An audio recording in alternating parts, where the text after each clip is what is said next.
we've talked about roster management for a while. I guess portal closed. Just talked about getting through that window for your team. Yeah, I think where we're different, baseball specifically to everybody else, it's hard to make a comparison. I feel like we're on an island or a shelf by ourselves because we still have the Major League Draft, July 13, 14, 15. So we've assembled our group. We've done some work. You know, we got some guys that have announced that they're coming to Auburn University and in the portal, and I think there'll be a few more for us here in the next few days. And now I think our attention is we started close as we can to home plate, kind of build for next year's team. We got a lot of guys in play from a draft standpoint. So I start there because now that's our work. The portal's closed, the shifting of pieces. We needed to do a little bit of work behind home plate because we lost a catcher. We had a freshman All-American that we're building around. So adding another catcher is really important. Hopefully that takes care of itself the next few days. A couple of left-handed at-bats. I don't know how you replace a Cooper McMurray and especially an Ike Irish, who might go top 10 overall in this upcoming draft, but we're trying.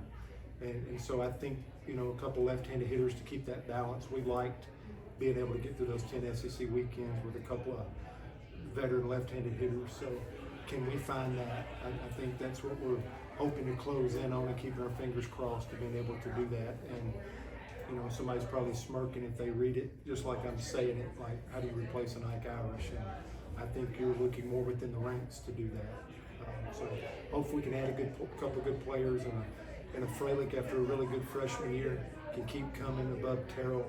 And a guy that's really playing well for USA Baseball right now, Chris Rembert, can do good. I like our team. Let's see what happens with the draft. I think of like an Eric Snow, a player that we would love to have back. Is there a major league team that's going to buy him out of that or draft him out of that opportunity of coming back and playing another year? My antenna's up strongly on that. We really need to get better pitching from last year to this year in 25. I thought we did that. A few of those pieces are leaving, but there is a lot of pitchers with experience coming back. And I think we added to the top of that. That was our first portal surge, I guess, immediately. And we do have some right-handed pieces, 3 or 4 left-handed pitchers. I want to get more left-handed was the charge. So I like where we're at. I think a baseball coach, an SEC head coach right now is going to keep his head down and push all the way through.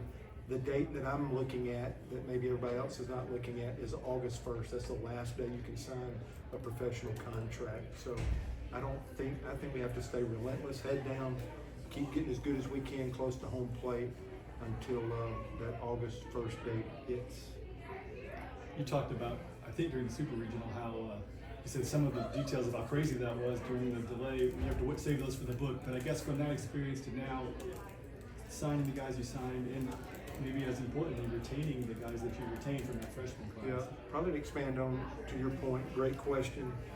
That was a huge night for us. That was a really good night. We almost, one more single would have been a perfect night for us in that scenario. But I know for long term for the program, we were prepared.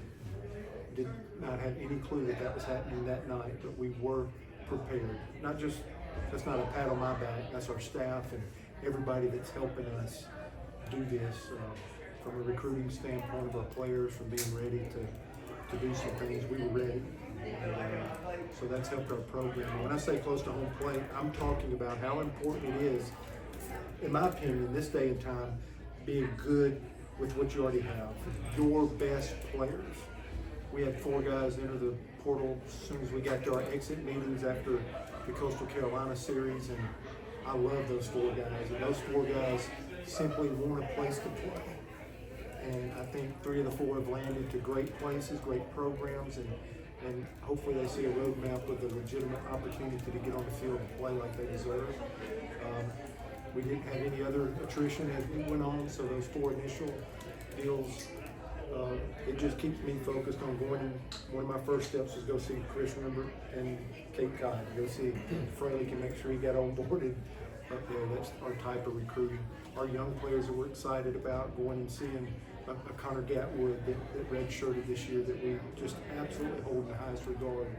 everything needed to happen within our program. Maybe social media cares about what's happening 1,000 miles away. I don't. I think the strength of creating a consistent program right now is staying close to the guys that are in your program that want to be at Auburn, that love Auburn, is why we didn't have a lot of transition this time. So I think we did it right. I think that's the way it should be done right now. We're getting new things happening every day. We got some more stuff happening with that protected list and the designated student athletes. We got some more guidance on that today. It's ever shifting, but I think it's important to take care of the guys in the locker room, and we vetted hard. So if we like where our culture is and all the baseball does, every person that would come new into that ballpark maybe needs to be a left-handed pitcher or drive in a lot of runs, but they got to be the right person. And I think we held up our end of the bargain by doing that this cycle, but it was harder. It was a tougher path to do it that way, but I think it'll be rewarding for us and our team and our fans and our stakeholders by doing it that way. Butch, you talked a little bit about the pitching. How excited are you and your staff for as many arms it appears like you'll have coming in and coming back, and maybe do you think you have the ability to have a deeper staff this season? I do. I look at how much Chatterton he got to pitch. Griffin Graves is up throwing great in the Cape. Coastal Carolina there toward the end, taking us into extra innings with some of his best baseball. He's still doing that. Alvarez, what he did for us there late in the year. Just think we keep getting a return on that investment, just like we got with Guevara this year. Some of those guys just absolutely getting that experience and coming back, getting to play more. I think those guys have a chance to be better. That makes us better. And then there's no doubt adding the pieces, it's just more complete. I just always, when I used to build a pitching staff, even as a pitching coach before head coach, I wanted peacock feathers. So when it spread, you could have right-handed to here, all the way around, and then create left-handedness. And in this day and time with the metrics and how good everybody is, creating balance and creating every arm angle, higher spin, maybe more sink and more movement, tougher on the right, same side hitter, whether it's here or here, left on left, right on right. I think we're more complete than we've been. We had some big horses back in the day, a couple of World Series, like going back to Keegan Thompson and Taylor Buns and Casey Mize, and I feel like one of these guys are going to grow into it because they were homegrown. Those were not portal guys. Those were freshmen that came to our program and stayed here and built here. So I don't think you're going to see us running from the freshmen if we feel like they're special. I think that's a niche for us right now. And that just happened for us with Rupert and Frederick and Terrell and even a couple others we're excited about. So I think that's going to make a huge difference for us. And our foundation's here. Like last year, we really needed Sam Dutton to come in and do an immediate nice job for us. And Fisher, even like a Hetchler that had so much success for us is another guy that's back. So I think it's deeper and richer. It logs a lot of innings, appearances, and finishing games and starts back, which we really didn't have going into last year. Talking about it, which with the house setting, now in effect, just how is that going to impact you guys from a recruiting and a roster? I think that's the toughest question I've been asked because we thought whenever you walked to this and a lawsuit would happen, it would be like this. And I don't think that's the way it's played out. So head on a swivel, adjustability, quit complaining, no excuses, wake up every day and figure out, take care of your own people, take care of your circle, and then whenever you reach out and go out, see what's changed and be ready to pivot. I did like the days where like, hey, these are the rules, this is how the game's going, and probably spent 2 decades in the SEC where it was like that.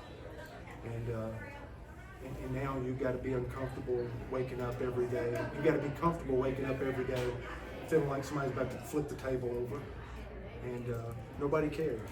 You guys don't care how I feel about anything. I don't care how I feel about it anymore. This is just like, what can we do today to make the biggest difference?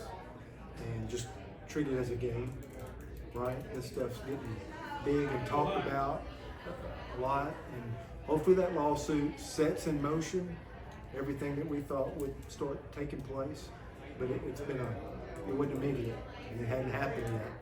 So until then, let's just wake up and quit whining and just start figuring out every day how you can keep growing your program.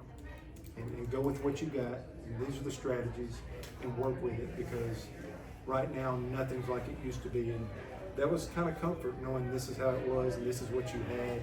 Even if you wanted more. Baseball always wanted more than 11.7 scholarships, screamed from the mountaintop for 20 years. But we knew what it was.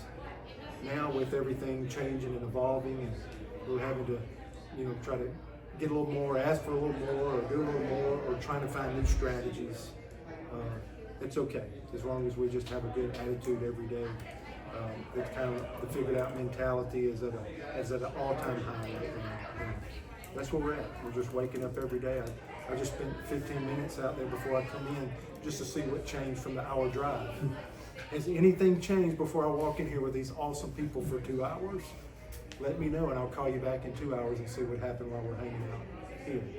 We just have to accept that, understand that, and do the best we can with it, and find people that trust us, believe in us, and we're trying to do the best thing for them and have them in a competitive, awesome program with a bright future.